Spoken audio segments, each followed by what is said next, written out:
എല്ലാവർക്കും നമസ്കാരം. അപ്പോൾ അനുഭവം കേട്ടാലോ അല്ലേ? അപ്പം വാട്സപ്പ് ഗ്രൂപ്പിലേക്ക് വരാം. ഇപ്പം ഗ്രൂപ്പ് മെമ്പേഴ്സിൻ്റെതാണ് കുറച്ച് ദിവസമായിട്ട് പറയുന്നത്. അപ്പോൾ അനുഭവം അയക്കുന്നവർ മെമ്പർഷിപ്പ് എടുത്തിട്ട് വരിക കേട്ടോ. യൂട്യൂബിലെ ജോയിൻ ബട്ടണിലൂടെ വരിക. ഫേസ്ബുക്കിൻ്റെ കമൻറ്റ് ബോക്സിൽ ഡീറ്റെയിൽസ് ഉണ്ടാവും. നമസ്കാരം ശ്രീകുട്ട, എനിക്ക് അങ്ങനെ വിളിക്കാനാണ് ഇഷ്ടം.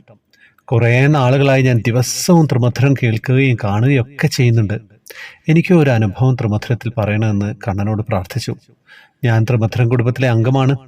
ആദ്യമായാണ് ഞാൻ അനുഭവം അയക്കുന്നത്. കഴിഞ്ഞ മാസം ഞങ്ങൾ ഗുരുവായൂർ വന്നിരുന്നു. പെട്ടെന്ന് തീരുമാനിച്ചു വന്നതുകൊണ്ട് ശ്രീകുട്ടനോട് പറയാൻ പറ്റിയില്ല. ഞാൻ ചേർത്തലയിൽ നിന്നാണ്. എൻ്റെ പേരിപ്പോൾ പറയുന്നില്ല. വാട്സപ്പിൽ ശ്രീകുട്ടനെ അറിയാൻ പറ്റും. കുറച്ച് നാളായി ഞങ്ങൾക്ക് വീട്ടിലേക്കുള്ള വെള്ളം കിട്ടാത്തൊരവസ്ഥയായിരുന്നേ. ഞങ്ങളുടെ പുതിയ വീട്ടിൽ ജപ്പാൻ കുടിവെള്ളം മാത്രമാണുള്ളത്.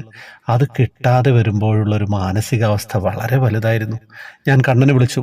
കണ്ണാ, ഞങ്ങൾക്ക് നാളെയെങ്കിലും വെള്ളം കിട്ടണേ. മോനും മോളും കുഞ്ഞുങ്ങളും ഒക്കെ സന്തോഷമില്ലാത്തൊരവസ്ഥയിലായിരുന്നു.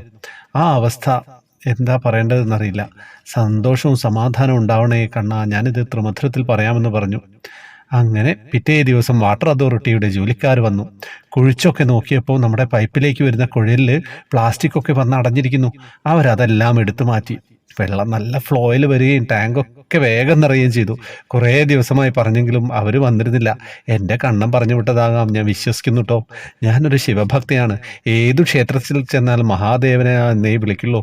ഇപ്പോൾ ഞാൻ എപ്പോഴും കണ്ണനെയും വിളിക്കും. ശ്രീകുട്ടൻ വായിക്കുമെന്ന് വിശ്വസിക്കുന്നു. സർവം കൃഷ്ണാർപ്പണമസ്തു. നീണ്ടുപോയെങ്കിൽ ക്ഷമിക്കണം ശ്രീകുട്ട.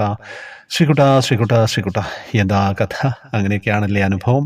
എന്തായാലും സന്തോഷം. ഈ അനുഭവം എല്ലാവരിലേക്ക് എത്തിക്കുക. വേറെ വിശേഷമൊന്നുമില്ലല്ലോ. ഹരേ കൃഷ്ണ.